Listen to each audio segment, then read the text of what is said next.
Jerry and Joan are now several hundred feet below the surface of the South Pacific Ocean. After the Gregory party was comfortably located in their new quarters in the Euclidean city below the sea, Mrs. Gregory and Captain Bradford started out to explore the underwater colony from one side, and the youngsters chose the other. When they stood on a balcony of steel, looking out into a natural cave nearly a mile in diameter, where large trees and green grass were growing below them, Jerry and Joan thought they had seen something wonderful. Now, however, they are seeing things even more wonderful as they stand on the floor of the immense undersea room. Hey, Joan, listen to that. Listen to what, Jerry? Listen, you'll know what to listen to. I hear a variety of strange sounds. What do they mean? Well, if it was back home, out in the country, I'd say we're in somebody's barnyard. Sounds like chickens and stuff to me. I have never heard of chickens. Well, you're hearing them now. I don't believe it. Jerry, you say you can hear something, then you say you do not believe it. What are you thinking about? Well, I know there couldn't be any chickens or ducks or pigs or any of the rest of those things here. We're in a cave 400 feet below the water. But you said you heard those animal sounds. Well, I still don't believe it. Jerry, it is foolish to stand here and discuss something we may easily settle. Well, how can we settle it? If we step around this section of the wall into the main chamber, we will see what is making those noises. Yeah, guess you're right. Okay, come on then, Joan. Hey, Joan. Joan, listen to the noise our feet make here. What is so strange about that? Well, this is good old dirt we're walking on now. Just plain old ground. Boy, it sounds good after all that noiseless steel we've been walking around on. I can understand how you would feel that. Joan, look, it's a regular barnyard, just like we have back home, any place in the country. What are those lively white things? Those lively white things are chickens, white leghorns. I have eaten of chicken, but I have never seen one before. Did you like that bacon we had for breakfast? It was indeed acceptable food. Well, that old guy over there with a curly tail, that's a pig, and someday he'll be bacon. Will he also be eggs? Will he be what?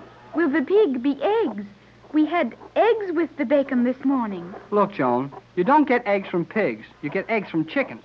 It's about time you started eating some real food instead of that concentrated stuff they give you in those little pills. Huh, eggs from a pig. I am sorry if you think I am stupid, Jerry, but I had never seen either a chicken or a pig. Oh, okay, but don't ask me a lot of silly questions now if you see a cow. A cow? What is a cow? I know it. Now hold everything. I'll explain a cow when we see a cow. I suppose you think milk comes from those concentrated milk tablets. That is indeed all I know of milk. Well, it strikes me that a lot of these Euclideans know plenty more than you do about a lot of things. Somebody's been living down here and taking care of all these animals and birds and stuff. Jerry, what is stuff? Oh, stuff is, well, when you're talking about something and you mean a whole lot more that's pretty near the same thing, well, that's stuff. A larger quantity of nearly the same thing. Hey, look who's coming. He is vaguely familiar to me. Well, I guess you only saw him a time or two when we first came here in your mother's yacht. That's the old skipper who was handling the boat. The old gentleman who speaks only a single word at one utterance? That's the guy. And he's got some funny-looking clothes on. Looks like he's working here. That is indeed the Euclidean laboring dress. Well, back home, we'd call them overalls. Hey, Skipper. Jerry, perhaps you should not speak to him. Why not? Old G47 said we could do anything we wanted to on the sightseeing tour. He has heard you, Jerry. He is coming toward us. Boy, and does he look glad to see us. Hello, Skipper. Hello. How do you do? Hello. Have you been here ever since we escaped from the island? Yep. Have you been working down here?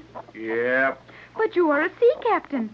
What did you know of farming? Nothing. Well, you must be doing it all right now. You look like they were treating you pretty good. Aye. Is McLeod the Scotch engineer down here, too? Aye. What's he doing? Milking. Milking? Milking. You mean milking cows? An engineer from a yacht milking cows? Aye. Oh, I'll bet he doesn't like that any too well. What's your job, Skipper? Pigs. Pigs? Hogs. Oh, boy. I can see that engineer handling a bunch of pigs. Jerry, what is a hog? Oh, a hog is a pig. Then what is a pig? Oh, a pig is a hog. I do not understand Well, that. never mind now. Save all the questions till some other time. Just now, I want to try and find out something about what's been going on here. Have they treated you all right, Skipper? I mean, plenty to eat and a good place to sleep? Aye. Can we see McLeod pretty soon? Aye. Jerry, would it not be quicker and easier to see these things for yourself than it is to wait for the captain's answers one word at a time? Hey, look here, Skipper. Why don't you open up and do some real talking? I mean, put 2 or 3 words together and make a book out of them. Nope. Why? What's wrong with talking like other people? Waste. Waste of what? Words. So it's too much of a waste of words to tell us what's happened since we've been gone. Yep. Do you know where McLeod is? I mean, where we can find him right away? Pigs. Yeah, I know. He's with the pigs. But where are the pigs? Gone. The pigs are gone. Aye. Well, where did they go? I know blame well they can't run away from down here in this place. Where are they? Sleep. Oh, the pigs are gone to sleep? Aye. Jerry, if they are sleeping, we do not wish to disturb them now. Look, Joan, a pig is something you don't care whether you disturb it or not. A pig can sleep any old time. A pig is just a pig. Possibly, but the skipper says the pigs are asleep. And I believe he means we cannot see Mr. McLeod, who is caring for them at this time. Is that not correct? Aye. Well, of all the blame nonsense I ever heard of, I can't visit the guy who's watching the pigs because the pigs are sleeping. Fine thing this is. It's a wonder the chickens aren't taking a little nap. Feeding. Oh, you're feeding them now? Aye. I should like to see that, Jerry. I have never seen a chicken eating. No. No, what? You mean we can't watch you feed the chickens? No. What is the objection? Orders. Orders? Regulations. Regulations. Boy, I pretty nearly had you there. That word's long enough to count for two. May we see them closely at some other time? Aye. Hey, Skipper, come back here. Busy. Oh, I like that. He's the old skipper, one of your mother's and Captain Bradford's best friend, so stuck on his job feeding Euclidean chickens that he can't even stop to talk to us. Perhaps he's only executing orders, as he said. Well, maybe, but it wouldn't hurt his old chickens any if we watched him feed them.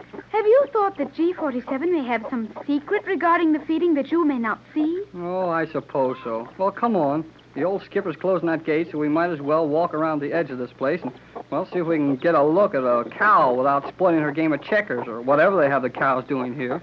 Jerry, Yeah? do you not see how very final all this is? Final? What do you mean? That old gentleman you call the skipper, he is of your world, a good and loyal friend of my mother's. Oh, sure he is. Why? Yet his appearance is that of a man who is very happy, quite content with his lot, satisfied with this life. Yeah? Well, I guess he didn't seem very excited about seeing us, but then he never gets excited about anything. I meant more than that, Jerry. He is intelligent, has seen much of the world, and knows what various things are worth. Yet he is content to remain in Euclidia. What are you trying to say? I am afraid that may happen to all of us, Jerry. Is it not entirely possible that we may all find life here so pleasant that we will not want to leave it? Mother and the captain and yourself may be quite willing to give up the world you have always known. And I will have to be content with the brief glimpse I had of that world. Oh, don't worry about that, Joan. I'll never like this place so well that I won't want to get back home. I wish I could believe that, Jerry. Well, I mean it. I know you mean it at the moment, but we do not know what wonders we may see here, what comforts may be provided for us. Will we ever go back to your world, Jerry? Now, quit worrying about things like that, and let's find out more about these big caves. This one looks like it's the farm, the country part of Euclidia. Where are the rest of the caves the girl commander told us about? When we were up on the balcony, I could see the opening into one of the other rooms. But from our position on the floor, I can see nothing but trees. Trees, 200 feet high. Boy, what a place. And on this side of us, the artificial steel wall of the chamber. And now we're back on that noiseless steel again. And I suppose a lot of this spooky Euclidean stuff will start happening. Oh, I knew we couldn't have pigs and chickens all the time. Must you walk so rapidly, Jerry? Well, why not? There's nothing to see around here, and I'm in a hurry to get where I can see something. You will see a great deal. Gee whiz. G47. Where did you come from? That is not important. You will follow me. Oh, okay. Come on, Joan. No. Cleostra will remain where she now stands. You mean I'm to go with you alone? Precisely. What shall I do? Remain in your present position. Mrs. Gregory and the captain will join you in an instant. Oh, but look here. Why can't Joan come with me? You said we could look at anything we wanted to on this island or under it. I will show you something far more interesting than anything you might discover for yourself. But where are Mother and the captain? Silence, come on. I won't be long, Joan. I have spoken. That is all. Yes, that is all. And I am alone. Alone in the same world from which Mother and the captain and Jerry have tried so bravely to remove me. Joan, dear. Mother! Where's Jerry? And are you all right, Joan? Oh, I am perfectly safe, Mother. But where did you come from? Through this steel slide right behind you. Why, it's invisible now. Why, sure it is. Once you pass through a door in this place, there's no chance to find it again. But where's Jerry? G47 just stepped through another of those noiseless steel panels and ordered Jerry to accompany him. What was he going to do with Jerry? That I do not know. Oh, probably ask him a lot of questions. Jerry doesn't know the answer to the only question old G47 cares about. I hope he can make that scientist believe him. I suppose we are quite helpless to do anything for Jerry. Naturally, Mother. And any attempt on our part to move in Jerry's behalf would only anger G47. Well, we might as well take it as calmly as we can and wait around near here for him to come out. What have you two been seeing? We saw the old captain of your yacht, Mother. The skipper? Yes. How is he? He seemed in the best of health and spirits. So obviously so that Jerry could not understand it. What was he doing? He was caring for the chickens. Chickens? Yes. I had never seen one before, and we did not view these from a good point. But Jerry said they were chickens that gave us the bacon, which we used with the eggs, which came from the pigs to make our breakfast. Well, Joan, dear, that's the first time I've ever heard you so completely mixed up. But I believe we understand. You mean that they have chickens and pigs here? Just beyond this soundproof wall. Jerry and I saw and heard them from a distance. And the old skipper is caring for the chickens. What a task for an able seaman. But you say he seemed to enjoy it, Joan. He did indeed. Of course, it is difficult to question him, as he will only speak a single word at one time.